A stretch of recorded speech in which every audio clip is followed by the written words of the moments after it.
What if the secret to unshakable freedom was learning to let go of everything you're desperately holding on to? You find yourself lying awake at 3 a.m., your mind racing through a labyrinth of worries about the future, replaying the day's conversations, and stressing over outcomes you cannot possibly predict or command. This is the universal human condition, yet we often find ourselves trapped by it. We try to impose our will on the world, believing that absolute control is the key to happiness, but the more we grip, the more the sands of life slip through our fingers. The answer, however, is not to give up or to become apathetic, but to shift your internal compass away from external chaos. The Stoic philosophy, an ancient art of living, offers a powerful practice that seems counterintuitive at first. It promises a deep, profound form of detachment, not from the world, but from the tyranny of our own anxious thoughts. This is the art of separating what you can influence from what you cannot, and then building a fortress of inner peace.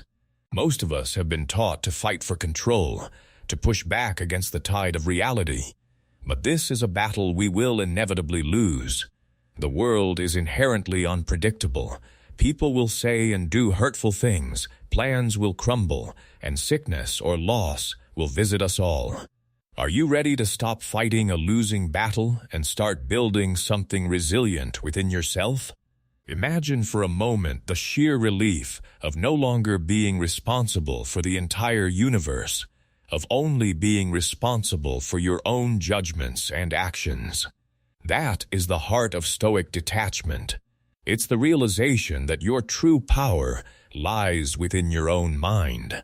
Your opinions, your desires, your aversions, these are the only things that belong entirely to you. When you grasp this distinction, your entire perception of the world shifts. The sting of an insult becomes a simple sound. The collapse of a business plan becomes a neutral event. The loss of a cherished possession becomes an opportunity to practice virtue. You begin to see that your peace is not reliant on how the world behaves, but on how you choose to interpret it. Suffering is not in the event itself, but in the story you tell about it. This isn't about becoming an emotionless robot. It's about cultivating a space, a pause, between the external trigger and your internal reaction. This pause is where your freedom resides. This is where you can consciously choose to be disturbed by nothing outside your own soul. Is it possible that the very things you fear losing are the very things keeping you imprisoned? Let go of the illusion of control over the external, and you will find you have more influence over your internal state than you ever imagined.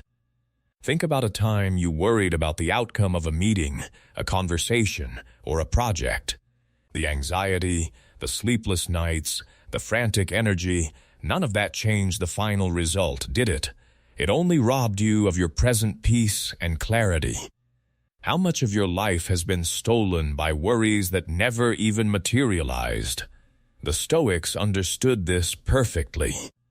The present moment is the only one we truly possess.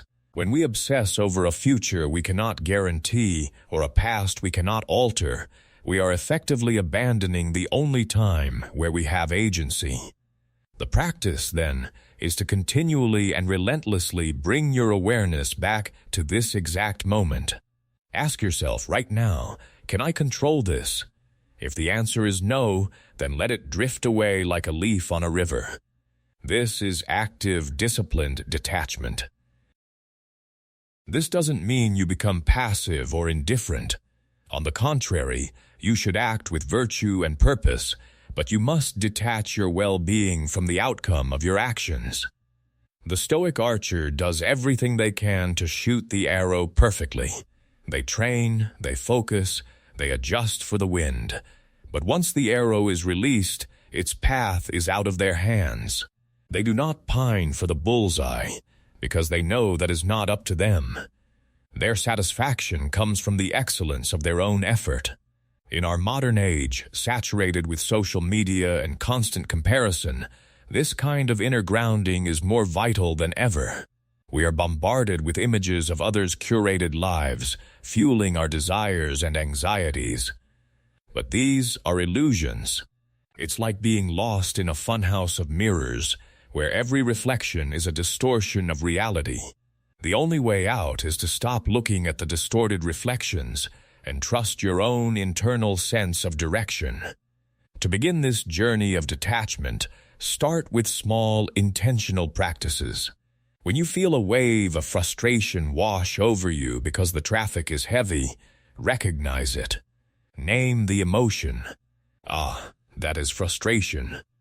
Then ask yourself, is the traffic up to me? The answer is no.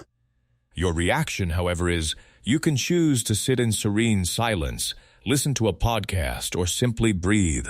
The traffic remains the same, but you are no longer its victim. This is the power of cognitive distancing, seeing the emotion as an event in your mind, not a command you must obey. Apply this same principle to a harsh comment from a colleague or an unexpected bill. You can feel the initial twinge of anxiety, but then you bring your mind back to the present. What can you do right now to resolve this? If nothing, then accept it. If something, do it. The worry is futile. Many people mistake detachment for a kind of nihilistic surrender. They think it means not caring, but this is a profound misunderstanding. True detachment is having the heart to care, but the wisdom to release the outcome. It allows you to love deeply, to work passionately, and to pursue your goals with vigor, all while knowing that your peace of mind is not contingent on the results. Think of a gardener who plants a seed. They water it, they give it sunlight, they protect it from pests. But they don't pull on the sprout to make it grow faster, and they don't despair if a sudden frost kills it. They have done their part. They are at peace with the process of nature. Your life is the garden. Your actions are the seeds. The weather is the unpredictable world. What would your life look like if you relinquished the need to manage everyone else's opinion of you? The drive to be liked, admired, and validated is a powerful force. It makes us curate our personalities and hide our true selves. We become performers, constantly checking the audience's reaction. But this is exhausting and ultimately unsatisfying. The Stoic practice is to realize that the opinions of others are outside your control. They are a reflection of their own minds, not of your worth. You can still be kind, empathetic, and considerate, but you do not need their approval to validate your existence. You detach your self-worth from the fickle applause of the crowd. This is an act of profound self-liberation. As you deepen this practice, you will notice a gradual shift in your baseline mood. A calmness will settle over you that is not easily shaken by the storms of life. You will become less reactive and more responsive. You will be able to step back from the heat of an argument and see the bigger picture. The worries that once consumed you will seem smaller, less significant. It's like seeing a problem from a mountaintop instead of being trapped in the valley where it looms like a giant. This perspective is the ultimate gift of detachment. You understand that you are part of a vast, interconnected whole. Your life is a tiny spark in the endless sea of time. This is not meant to depress you, but to liberate you. The pressure to be perfect, to achieve everything, to have no regrets, it all melts away when you embrace the grand, beautiful, and indifferent flow of the universe. So, let this be your daily practice. Wake up and remind yourself, the day ahead will bring things I do not want and will not bring things I do want. Some people will be kind, others will be cruel. Some plans will succeed, others will fail. I cannot control this symphony of chance. But I can control my own harmony. I can choose to be reasonable, honest, and brave. I can choose to see every challenge as a chance to sharpen my virtue. This is the path of the Stoic.